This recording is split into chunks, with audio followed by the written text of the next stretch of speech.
Poor Things ini film yang rilis di tahun 2023, disutradarai oleh Yorgos Lanthimos dan berdasarkan dari novelnya Alasdair Gray, tentang perjalanan hidup seorang wanita yang kembali dibangkitkan oleh seorang ilmuwan. Kurang lebih seperti itu dari sisi premisnya. Dan ini salah satu film yang menurut gue banyak disukai dari tahun 2023, terlepas secara visual juga bukan hal yang cukup umum ya.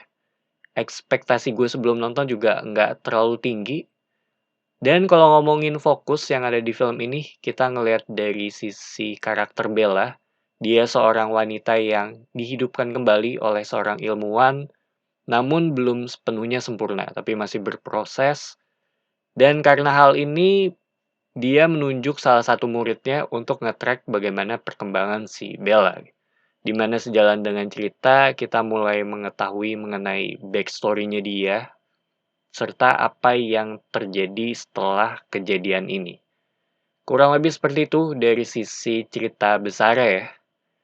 Dan setelah gue selesai nonton, gue agak bingung sih, apakah ini termaksud coming of age story atau self-discovery, tapi ada sisi romance-nya juga. Mungkin kalau disimpelin, ini tuh tentang kehidupan Bella dan bagaimana dia terekspos dengan dunia luar gitu, dengan hal-hal yang manusiawi banget ya. Ketika gua nonton di bagian awal, gua menunggu nih dari sisi konflik yang ingin mereka sampaikan. Karena gua agak bingung mengenai arah filmnya mau dibawa kemana, sampai akhirnya muncul karakternya si Mark Ruffalo yang menawarkan hal baru untuk si Bella. Baru dari sana semuanya tuh mulai jelas mengenai arah filmnya ya.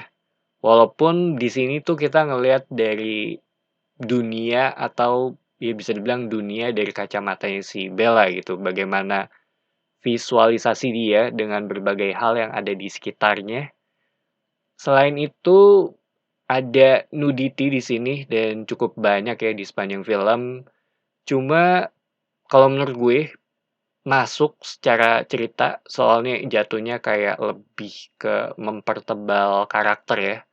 Ada satu scene di awal, si bajunya Bella ini agak kebuka dan kita jadi tahu bagaimana kondisi badannya dia gitu. Soalnya ini tuh salah satu pertanyaan yang ada di kepala gue ya ketika di bagian awal mengenai apalagi nih bagian yang diotak-atik oleh si ilmuwan ini gitu ke badannya si Bella.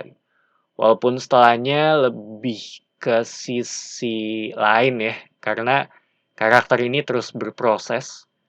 Selain itu, yang gue suka adalah dari karakternya Bella ini, ada beberapa bagian dia terhitung diisolasi dengan penggunaan warna pakaiannya gitu. Jadi dia tuh pop up sendiri ketika dalam satu frame, mungkin sebagai metafor juga kalau dia tuh berbeda ya.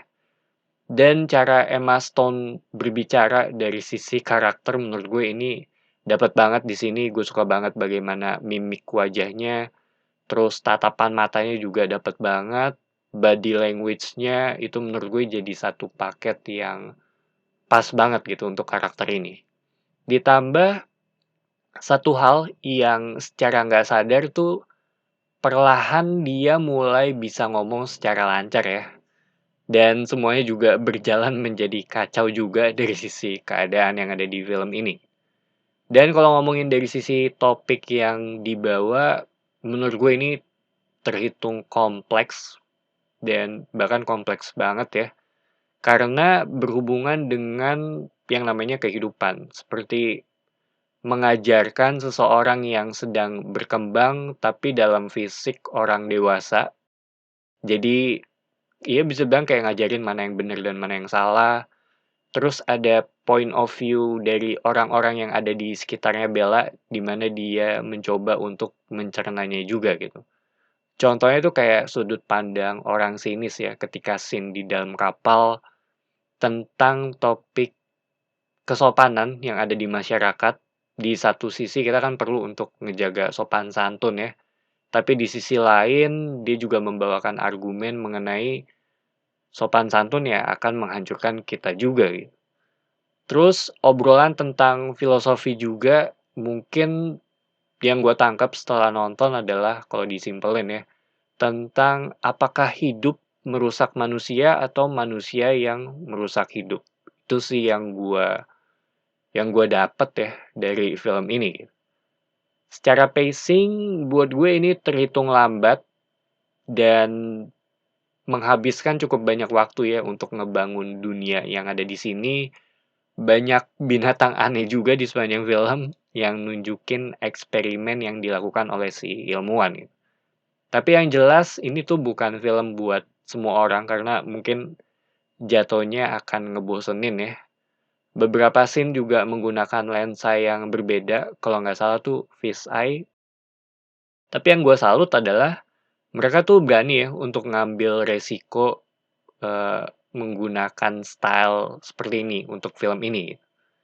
So, Poor Things menurut gue ini film yang sesuai dengan judulnya karena apa yang dilalui juga emang seperti itu gitu. Dan gue nggak nyangka sih akan mendapat tontonan yang seperti ini ya. Jadi buat yang belum nonton, lebih baik siapin waktu dan siapin emosi juga untuk nonton film ini.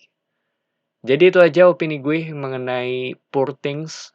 Thank you for watching. It's me Patrick signing off.